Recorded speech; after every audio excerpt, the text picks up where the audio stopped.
listening to the What's Up Falcons podcast with Rock, Hoop, Q, Aries Falcon, and keeping it sexy, LG. What's up, and welcome to the What's Up Falcons first reaction show.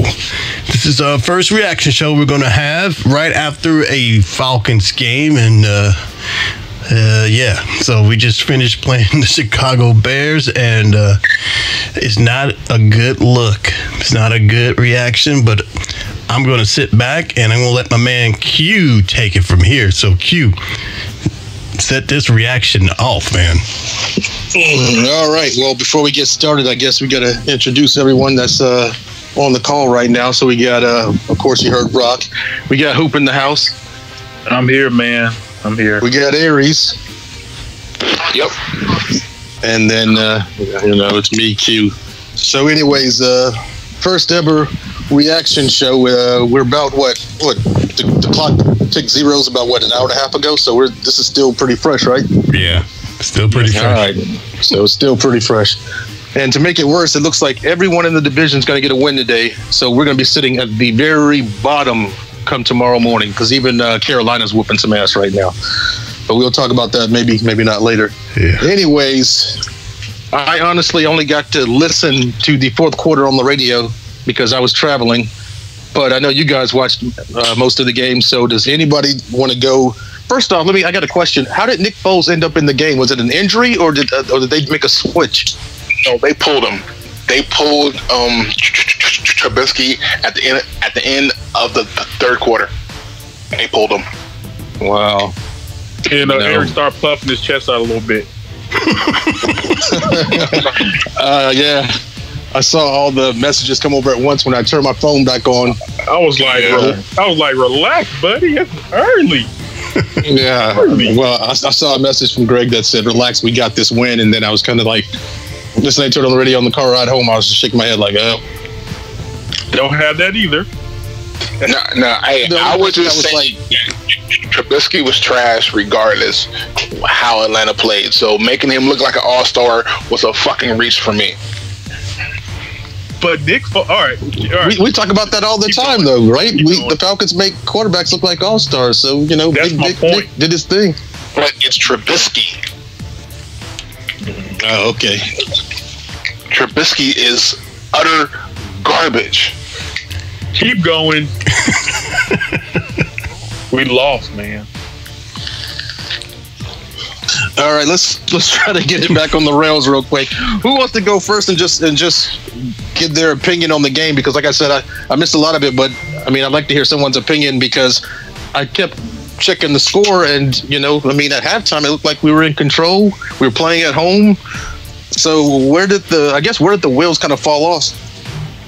Who was Brock? You want to go?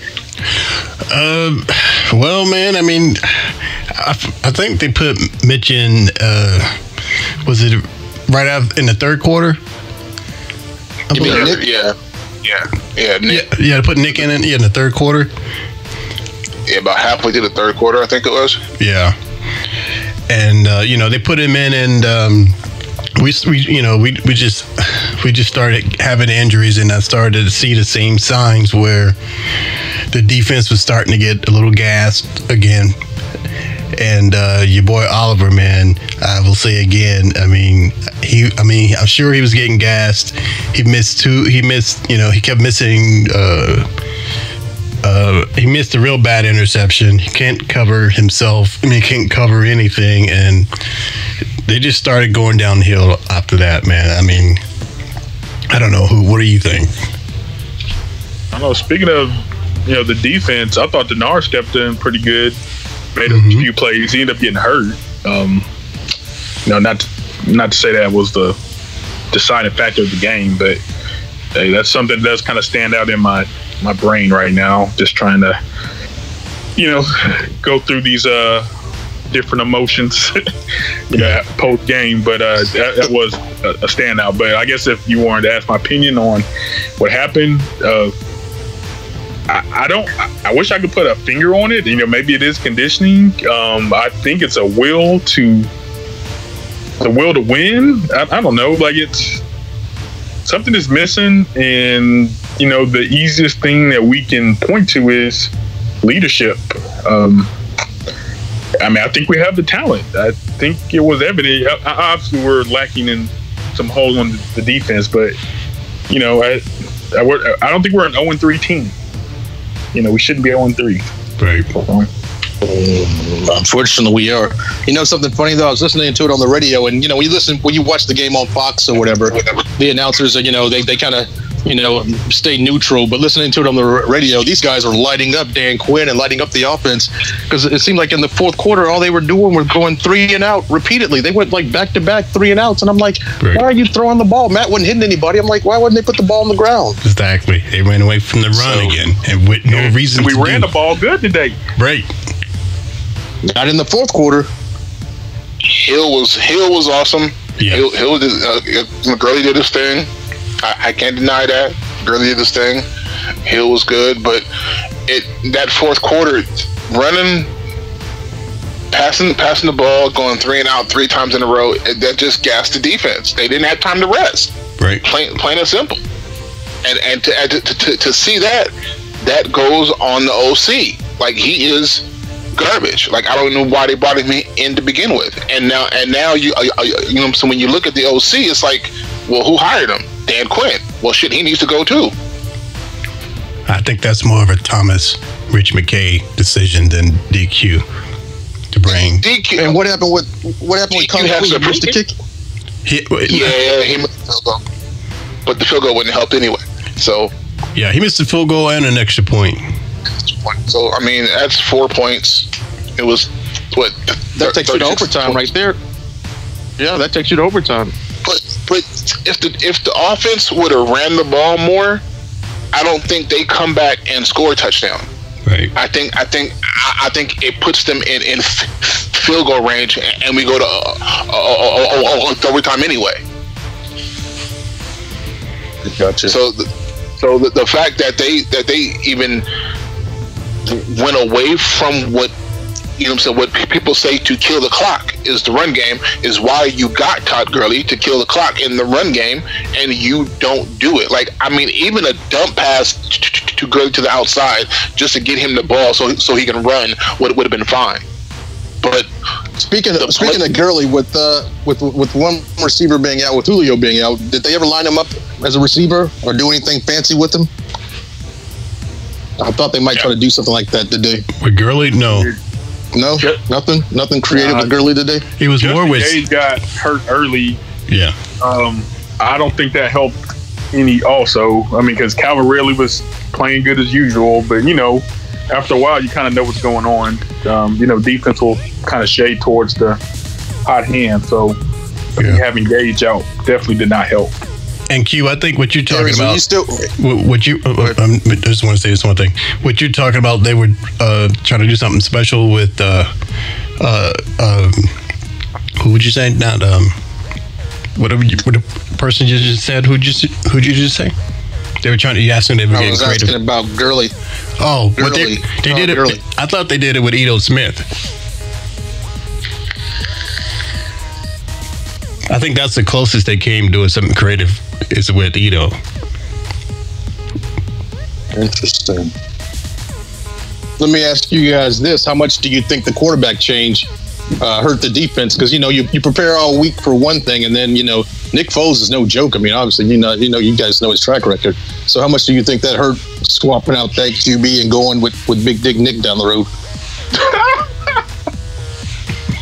That's what they call him in Philly. I saw it on Twitter.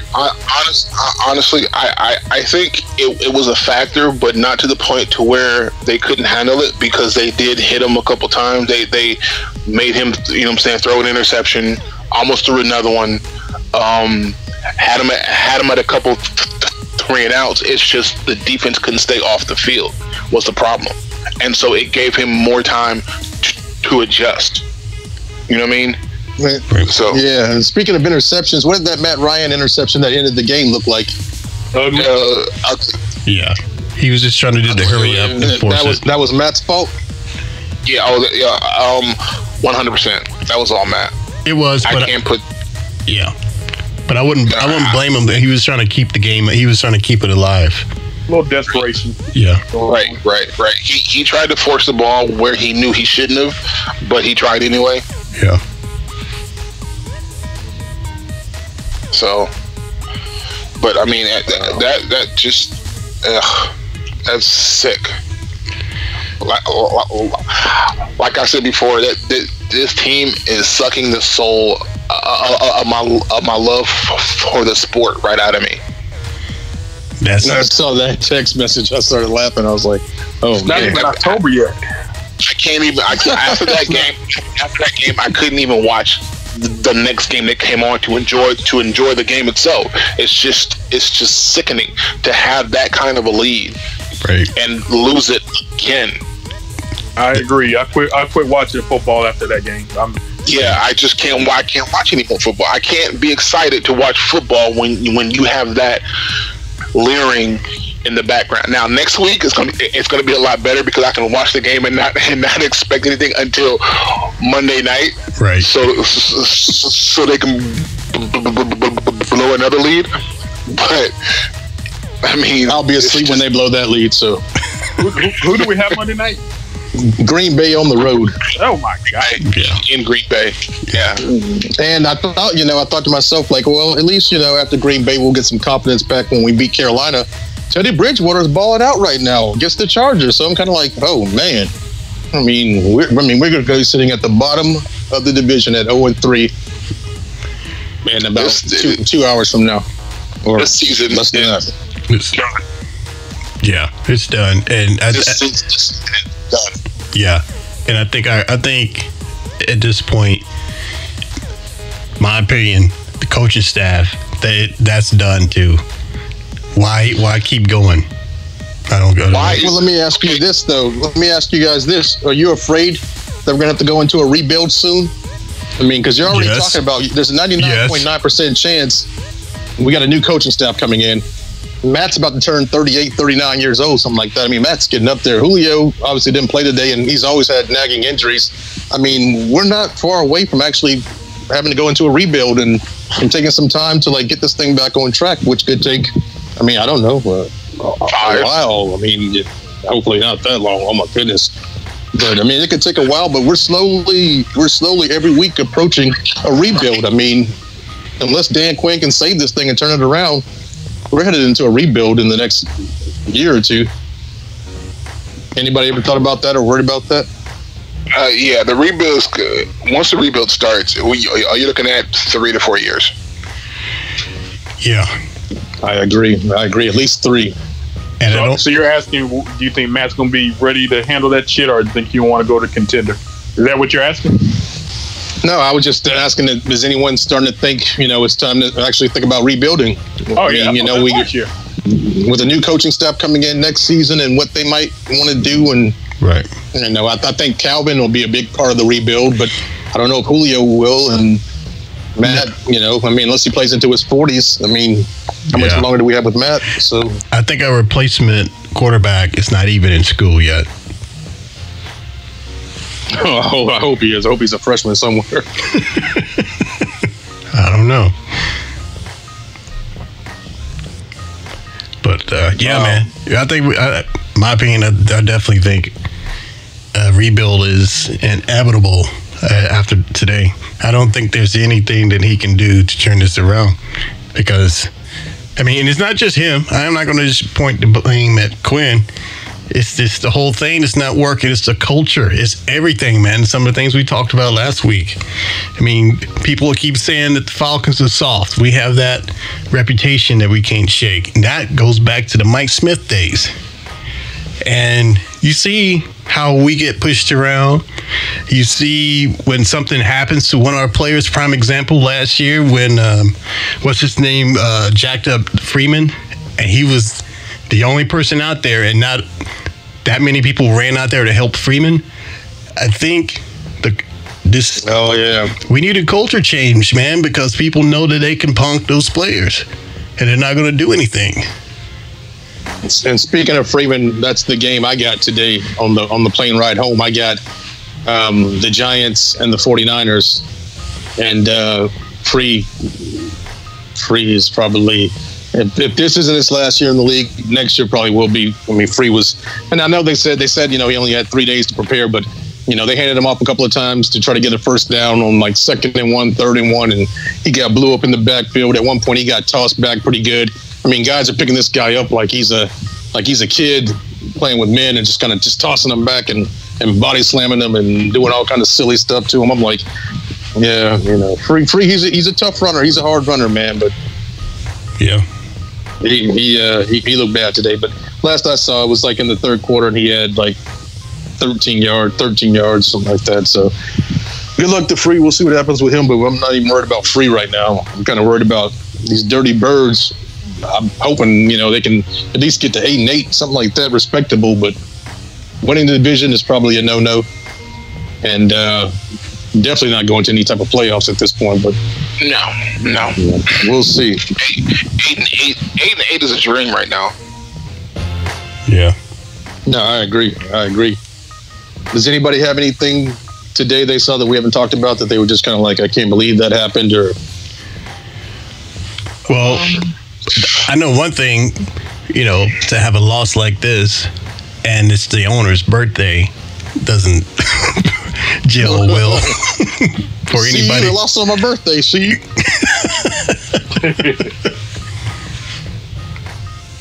No, okay. Let me ask you guys this, because as I was, paying attention to everything and trying to keep with everything, I saw the Bears starting to come back, but I kept thinking to myself, there's no way this coaching staff will let this happen 2 weeks in a row. Like, they're going to figure something out, and there's no way it'll happen 2 weeks in a row. But then as it started happening, I'm like, all right, the next time the offense is on the field, they're going to do something with this. Was there anybody else that was kind of like, yeah, this ain't going to happen 2 weeks in a row? Or are you guys like, it's the Falcons? I was sure, like, okay, this can't happen again, right? Like, this is not going to happen again, right? I'm sitting here like, right. Yeah, it's happening again.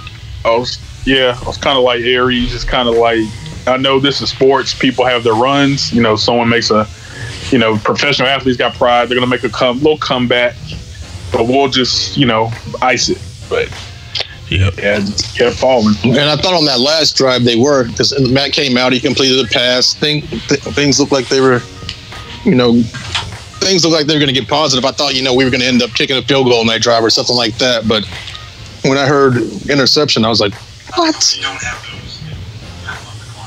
So, yeah, I mean, yeah. Even I was posted on Twitter. I was like, not going to celebrate, not going to get happy, going to maintain control, because this is the same team that was here last week. No lead is safe. Deep down, I was hoping that, okay, they're going to, we're going to pull this out, run the ball, run down, something's good is going to happen. They can't mess up how well even the next man up.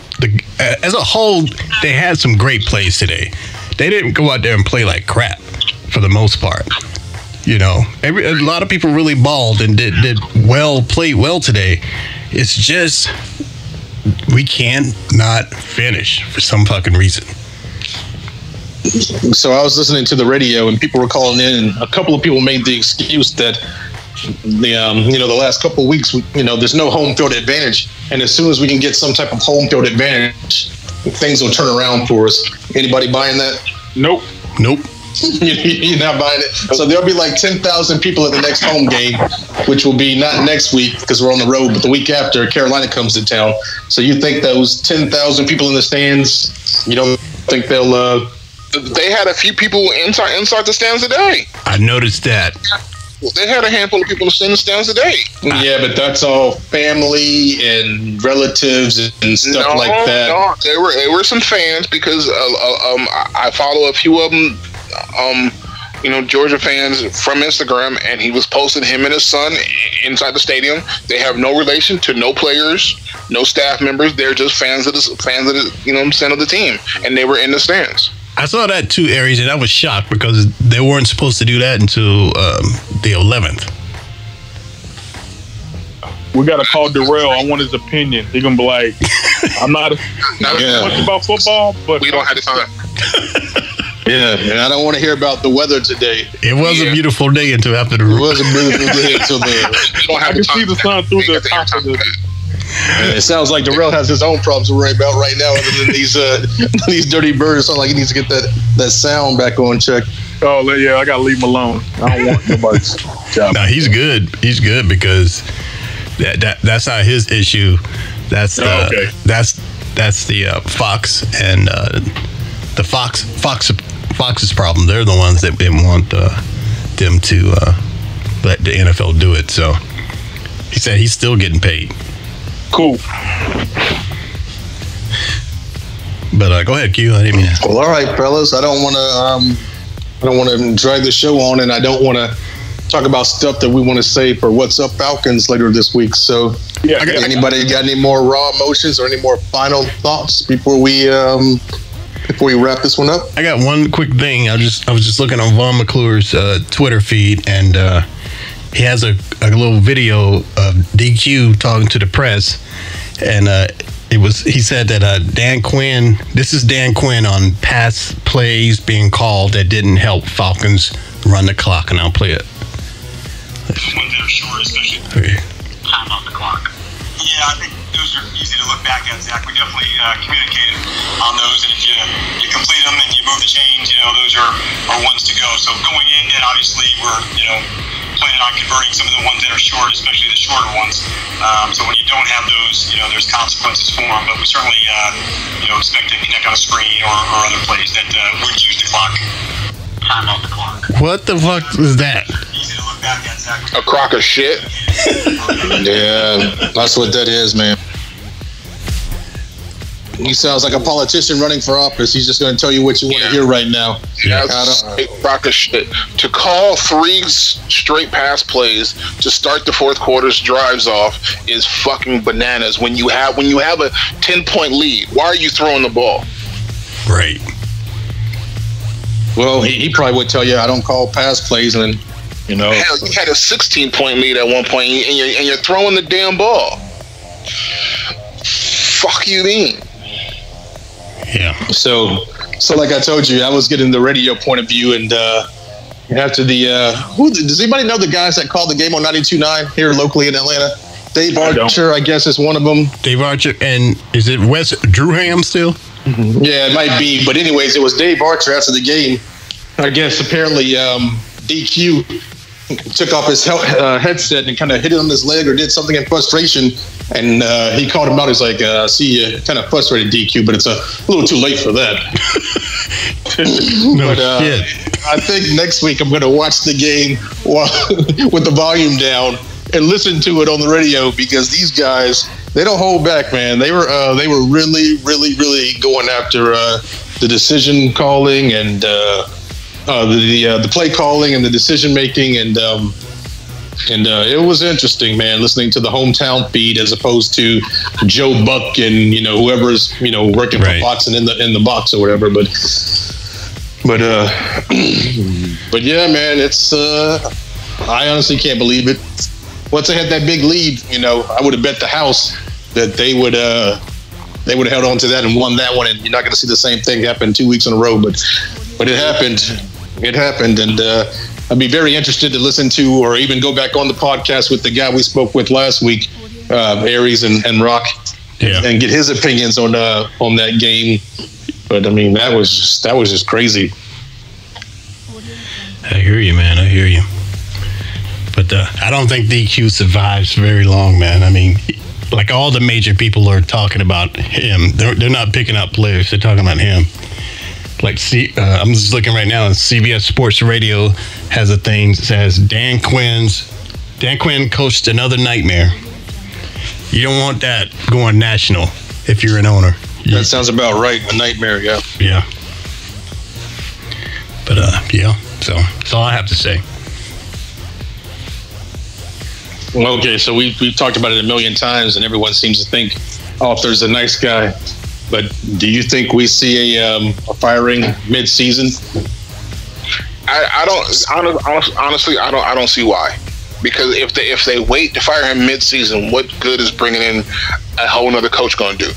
They're still going to be out of the playoffs. So I mean, if you're going to fire him now. So at least there's a shot at trying to make a wild card. I mean, yeah, that's what I'm saying. Arthur usually doesn't do that. He usually waits till it's said and done before he fires the coach. You think we'll see it during the middle of the season, especially if at some point we're 1-5, 1-6, something outrageous like that, or especially if we lose to Carolina next week. I think definitely it's going to happen sooner than later, and if it doesn't happen like tomorrow or this week, if we lose to Carolina, it's definitely. I actually think he's probably talking to people now. He's probably talking to whoever he needs to talk to. And the reason I said Carolina is because we already know we're going to take an L on Monday Night Football. So we're just jumping forward to at least, Carolina's one of the worst teams in the league. If Carolina beats us, then we'll, so we're going to go ahead and just, all agree that we're probably going to take that L next week against Aaron Rodgers. Oh yeah, I called that. I mean, the big one loses Aaron Rodgers. Aaron Rodgers is going to have a field day after all the times we beat him. Yeah, he's going to have fun with that one. Oh yeah, yeah. I don't think. I don't think he's going to make it this entire season. All right. Well, we said a lot. I think we said it all. Does anyone have anything else to say before we wrap this very first post-game rant show up? No, I'll just be ready when we meet back up. For sure. And Q, you did a great job, man. Hats off to you. Hosting the first reaction show. Hey, I learned from the best. Indeed, man. No, I was talking about Joe Buck. Oh, okay. All right, do you want to end it or do you want me to end it? Let's go ahead and end it, man. Wrap it up. All right. Well, definitely check us out on our show. We're going to get out this week. And before then, if you have any questions you want to ask any of us, you know how to hit us up, how to reach us on Twitter. It's probably the best way, or you can hit us up on our chat line, our phone line, which I don't have the number in front of me right now, but you know how to find us. Just go on Twitter, look up What's Up Falcons, or hit up Aries. I'm sure you'll find us somewhere. So, all right, fellas, if that is it, we'll wrap up our first reaction show. Cool. All right, fellas. Appreciate it. Peace. All right. Peace. Check out the What's Up Falcons podcast exclusively at armchairallamericans.com. Subscribe to the What's Up Falcons podcast on iTunes and SoundCloud. Listen to the What's Up Falcons podcast at whatsupfalcons.com.